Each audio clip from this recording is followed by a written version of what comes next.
What Bob Sykes has done today is truly unimaginable, and the whole of the country has bear witness to an unbelievable athlete. What class and technique he has displayed today. Outstanding Bob Sykes, ladies and gentlemen. I couldn't believe what I was watching. The guy is crazy. He kicked him in the head, then waited for a moment, then kicked the guy clean out the air. I couldn't believe it.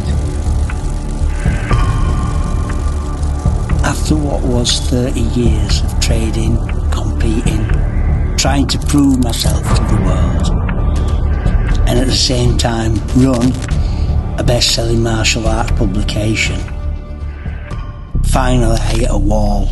Everything came to a sudden stop. My weight plummeted down to just over 7 stone. I was totally burnt out. I developed an overactive thyroid and stomach ulcer. I was done. And it was my friend Lance Lewis, who was training with me at the time, world kickboxing champion, who got me into Reiki. Now I just thought Reiki, I'll do it, Lance, just to keep him happy. I thought it was a little bit woo-woo, a bit weird. And even when I went and did the first 3-day course, I thought it was a bit weird. But it did, in fact, save my life, because they were going to cut the thyroid out or put me on radioactive tablets, which, would have been such a good thing. But I said, no, I'll deal with it. And although I was on some medication, it did somewhat disappear, and they sort of, when I went for a test 6 months later, the thyroid had settled down. They didn't make a big deal of it. They just couldn't put me open anymore or put me on radioactive tablets, which I'm quite glad about. And it seemed to settle down. So Lance got me to go for a Reiki attunement. And my thyroid must have still been a bit bad because it didn't work. So a few months later, he met me in Manchester. I went for a second attunement.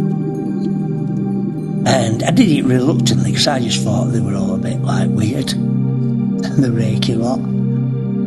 And when I came home, I could feel some magnetism in my fingers, and I could feel magnetic forces and see a little bit of chi around them. And I thought, well, this is real. This is I'm not a biodegradable human being anymore. This is real, this stuff. So within 2 weeks, I went down to Wales and had another attunement, second attunement of a Judith Brown. And she lived in a gatehouse near this mansion, and she had a big wooden throne and lots of wicker around. And coming back on the train, well, that did my head in. It's as if I could sense everybody on the train, what they were thinking. I didn't think I would make it back to Huddersfield. It was that bizarre. And coming back from Manchester to Huddersfield on the connection, this Sikh guy, he was an Hindu actually, Hindu guy with a red spot on his forehead, sat next to me as if he were protecting me. I thought he was protecting me. So I got home, and I just had to switch off, so I got absolutely blasted. I put my computer games on, and I had loads of cans of Guinness to switch off from it. And then it was a few years later, because I'd got into practicing this, and I used to walk around looking at my hands and sticking the chi round them and feeling the chi, and people thought I'd cracked up. But I got into it, and I was out doing my qigong a lot. And I was on and off with it. I used to use the moons for certain reasons, and I protected myself with it at times. But then a few years later, I got a letter wrote to the magazine. And I used to ignore a lot of the letters, but this had an handkerchief in it. And it was from a Reiki woman.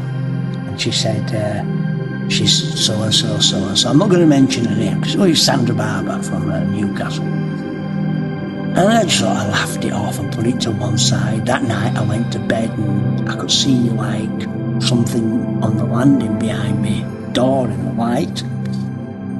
So I got to open the door and thought, it's not there. It was in the room.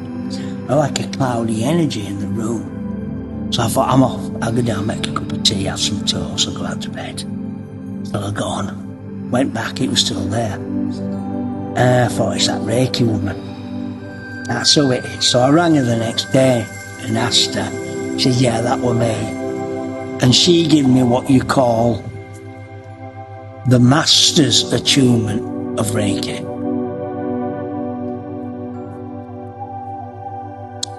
And me and Yogi Paul, who I was training with at the time, we went to Reiki Master. So she gave me a couple of attunements.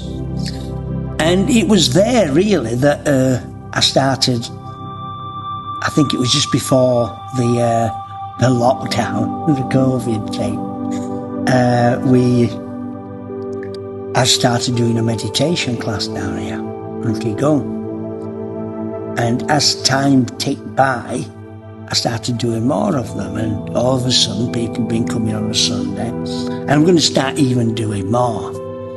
But what I really wanted to do was get some of the martial arts instructors around the country into what I'm doing, because I was going at 100 miles an hour in the martial arts fast lane, getting nowhere. You know, ticking all these social boxes, you know, feeding my ego, making some money.